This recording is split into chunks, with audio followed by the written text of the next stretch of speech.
Hingað er kominn Robert David Putnam, hann er einn þekktasti félagsvísindamaður samtímans, stjórnmálafræðingur, prófessor við Harvard háskóla, hefur verið ráðgjafi hjá forsetum í Bandaríkjunum.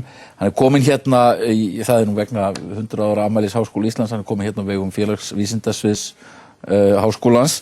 Welcome to Silver Ales, Robert Putnam. Thank you. You were giving a lecture on Monday. It has a title, Challenges to Community in the Contemporary World, Social Capital, Diversity and Inequality. Yes. Can you just give me just a brief outline of what you're going to talk about? Yes. Most of my work is about the importance of connections with one another. I use the term social capital to refer to our connections with our family and our friends and our community and our country. And I'm going to be talking about some of the challenges that have faced America over the last 40 or 50 years in terms of the levels of connection in America. The first challenge I'm going to talk about is the fact that between roughly 1960, 65, and now, most forms of social connection in America have gone down. We're much less involved in community organizations, in the Rotary Club, or in sports leagues. Bowling leagues is one example that I use when I talk in my book called Bowling Alone. But also picnics and political involvement, all of those things are going down in America. That's the first challenge. It's due, I have to say, frankly, in part to the effects of television, not news television. Watching news television is good for your civic health, but watching entertainment television is not so good. So more Americans now watch Friends than have Friends. That challenge has been going on in America for the last, as I say, about 30 or 40 years. The second challenge, it's more recent, is the challenge posed by immigration and ethnic diversity.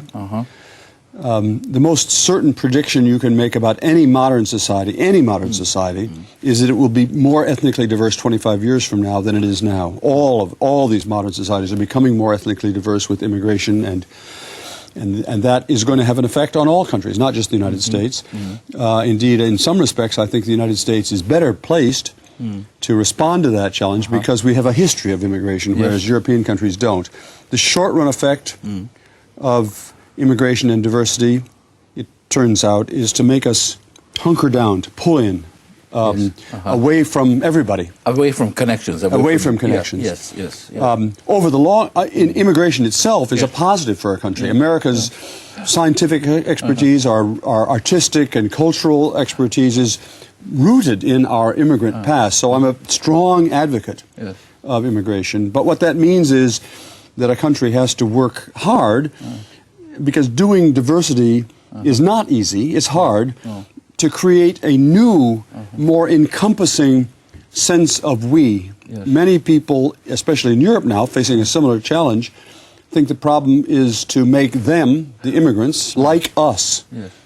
And I think that's the wrong way of posing the problem. The problem is to create a new us, a new we that is richer and diverse.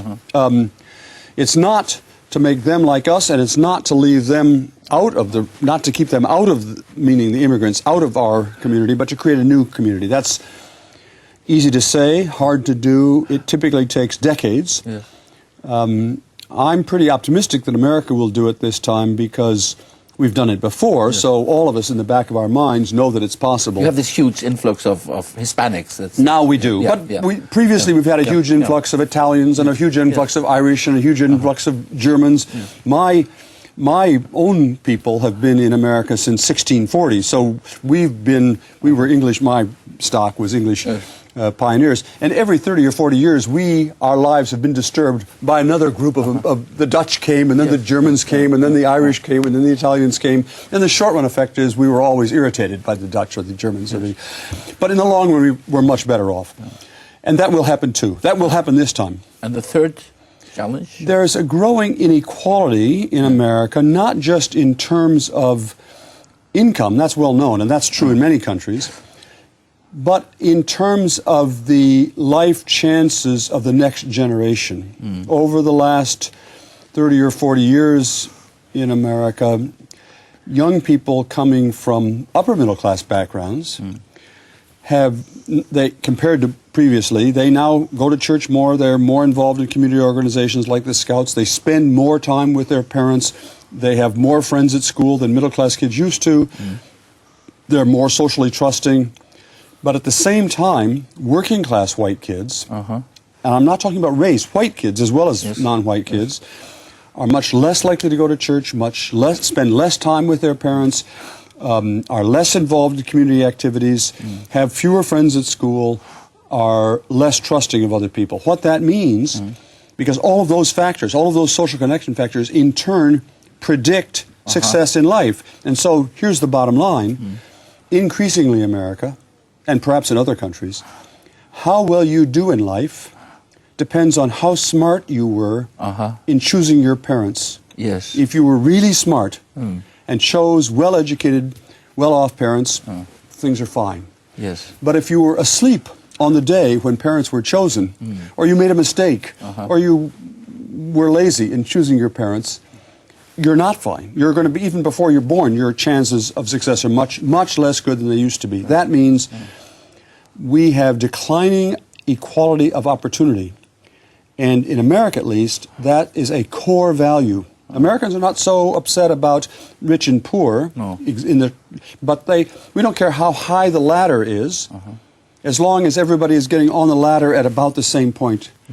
But if some kids, like my grandchildren, are getting on the ladder up here, and other kids are getting on the ladder down here, through no fault of their own, that's a serious... So we have elites that are living happy, meaningful lives, and a lot of people getting left behind. That's right, and that's of course always been true to some extent, but I fear that's becoming more true in America. There's some evidence there's a similar trend in European countries, but I think that's the big challenge for the future. This term, social capital, it's an interesting way to look at society. This is... Yes, in some respects it's just a synonym for community or social connections. Yes. But using the term social capital, I mean to call attention to the fact that these connections are not just warm, cuddly feelings. They have real implications. Yes. The better your connections, the longer you will live. Your life expectancy is affected by your connections with other people. Your job prospects depend upon your connections with other people.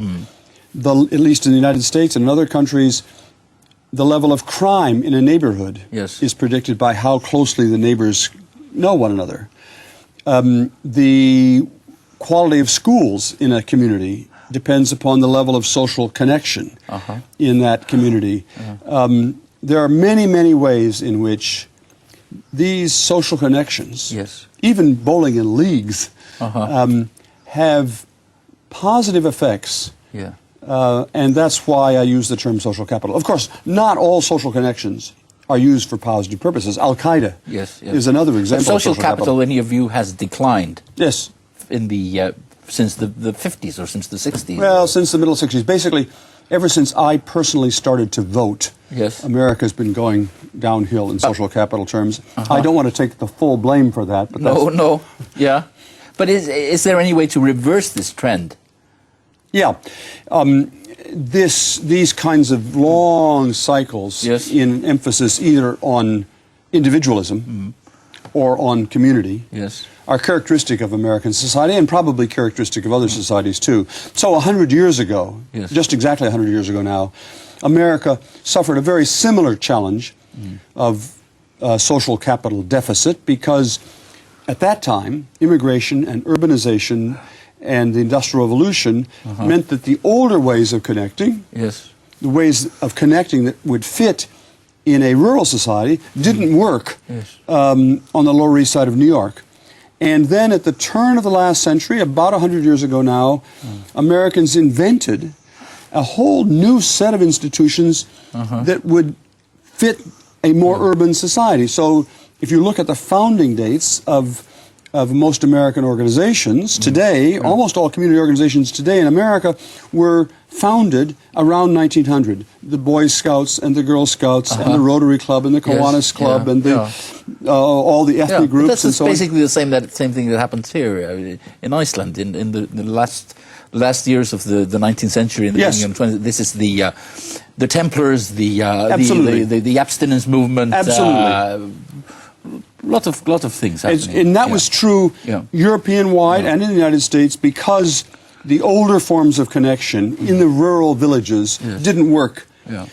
Now we're faced with a similar challenge, all of us are, and we're going to have to invent new ways of connecting that fit the way we now have come to live. And I don't mean new organizations. I'm not saying if we just invent stamp collecting, it'll fix the problem. It will have to involve, I think, the internet. I think the internet is going to has to be part of the solution, but not the internet on its own. Facebook on its own is not going to solve this problem. So we need more creative thinking about how to create new forms of connection that use the internet, use social networking, but also try to create personal face-to-face connections. That's very important.